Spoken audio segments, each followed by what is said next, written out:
Jangankan harta kami, jangankan anak kami, jangankan suami kami, jangankan rumah kami, jangankan jabatan kami. Inna lillah, diri kami ini pun milik Allah, bukan punya kami. Kalau dia yang punya, apa salahnya dia ambil? Maka ketika harta diambil, salah satu yang membuat manusia kehilangan ketika dia merasa memiliki. Ini punya saya, ini milik saya. Kalau orang sudah terlampau memiliki, maka ketika hilang muncul kekecewaan. Maka jangan pernah merasa memiliki hak mutlak. Ini rumah punya siapa? Rumah punya saya, namanya nama saya. Tapi itu titipan Allah, kapan dia mau diambil. Kalau yang menitipkan mengambil, tempat penitipan barang, kita cuma tukang jaga. Pak, titip helm ya? Ya, ini nomornya. Pak, titip mobil ya? Ya, ini parkirnya. Pak, titip HP ya? Ya, ini. Pak, titip tas ya? Ya. Kita cuma penjaga barang titipan. Lalu ketika pemiliknya mengambil, kenapa marah? Orang bukan punya kita kok. Ketika salah sangka, makanya kita ini selalu sering salah sangka. Kita sangka punya kita, padahal bukan punya kita. Makanya ujung surat Al-Baqarah, baca setiap hari. Asar dibaca sekali, subuh dibaca sekali dalam maksurat. Lillahi ma fis samawati wa ma fil ardh. Itu bukan mantra. Orang baca cepat karena ingin mau baca cepat maksurat. Lillahi ma fis samawati wa fil ardh.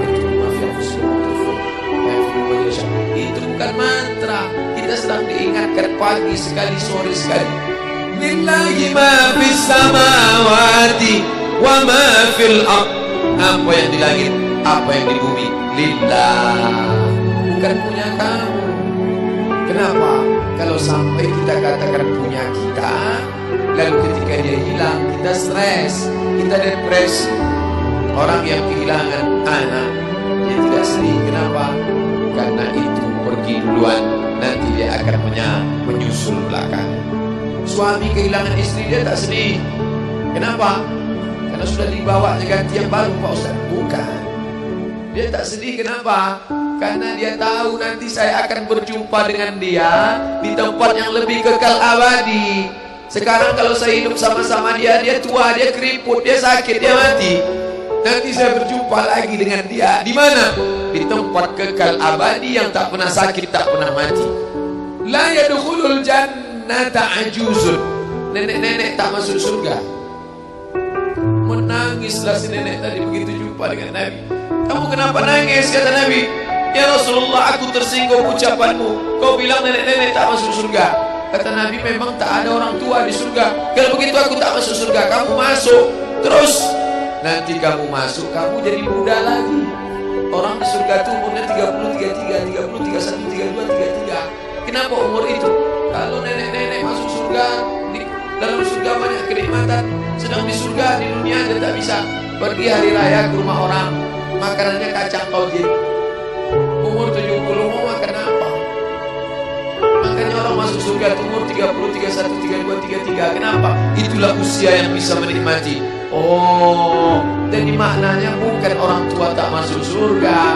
Jadi ketika orang melihat pasangan saya mendahului saya, karena Allah lebih sayang, dia pergi ke tempat yang lebih sayang daripada kita. Orang menangis tak berhenti, dia menganggap dia pergi, oh dimakan cacing tanah dia. Padahal dia sudah pergi ke tempat yang lebih sayang daripada kita. Kita sayang, tapi sayang kita temporer. Ibu sayang pada anaknya, berapa jam dia bisa sayang? Pergi dia bekerja, dia tinggalkan. Pulang dia bekerja, dia tidur, dia lupa. Berapa banyak anak-anak masuk ke tempat air panas gara-gara orang tua lupa menjaga, teledor. Berapa banyak anak yang jatuh cacat, orang tua yang katanya sayang, tapi sayangnya itu terbatas. Dia sudah pergi ke tempat yang lebih sayang. Siapa dia? Bismillahirrahmanirrahim. Dengan nama Allah yang Maha Pengasih dan Maha Penyayang. Maka ketika ujian itu datang, ayat ini hilang. Saat ujian itu datang, ayat yang dikaji malam ini, hadis yang dikaji malam ini hilang, terbang, melayang, tak berkesan. Ada orang lain yang mengingatkan. Tadi pagi saya takziah. wajah sahabat saya ini ustaz, tapi tadi wajahnya lusuh. Turun, nampak dia sedang bersusah hati, maknya meninggal dunia.